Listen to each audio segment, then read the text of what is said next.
नमस्कार सगळ्यांना, कसे आहात सगळे? तर होळीच्या सर्वांना खूप खूप शुभेच्छा. ते ऑफिसमधून आत्ताच आले.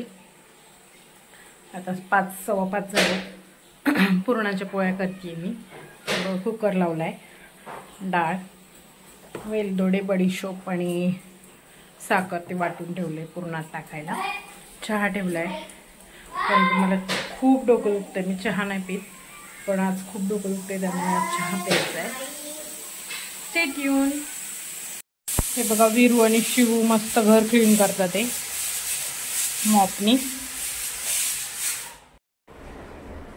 पुरण शिजले माझा. पुरण करायला ठेवले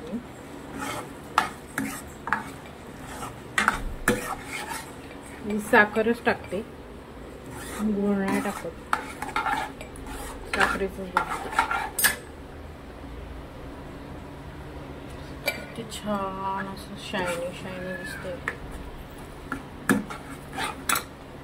नंतर मी भाज्याचं पिठे करण्यासाठी कांदा कापून घेतला, हिरवी मिरची वगैरे बारीक करून घेतली, कुरड्या पापड ते तळून घेतलं आधी, आणि मग त्याच्यानंतर भजी टाकले. कुरड्या गावाकडून आणलेल्या आहेत मी. आमच्या इथे मागे आहेत त्या कोल्हापूरच्या मामी म्हणून आहे, त्या कुरड्या बनवून विकतात, तर त्यांच्याकडून घेतलेल्या आहे. कुरड्या बघा किती छान आहेत, मस्त फुलतात. आणि हे नागलीचे पापड नाशिक, ते पण विकतच आणलेले, घरी बनवलेले नाही आहेत. आधी बनवायचो आम्ही, मम्मी बनवायची सगळं, पण आता कशाचाच मूड नाही आहे मम्मी सही झाल्यापासून. आणि भजी तर खूप छान झाली होती.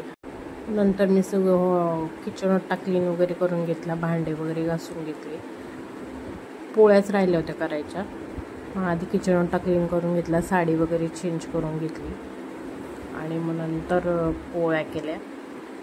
कारण की मला रील्स बनवायचे होते थोडेफार पुरणाची पोळी बनवताना.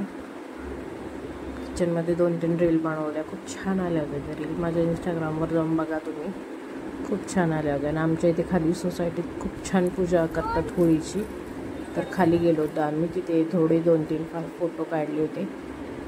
कसे आलेत फोटो आणि कसे माझे ब्लॉग आहेत हे नक्की सांगा. Bye, thank you for watching.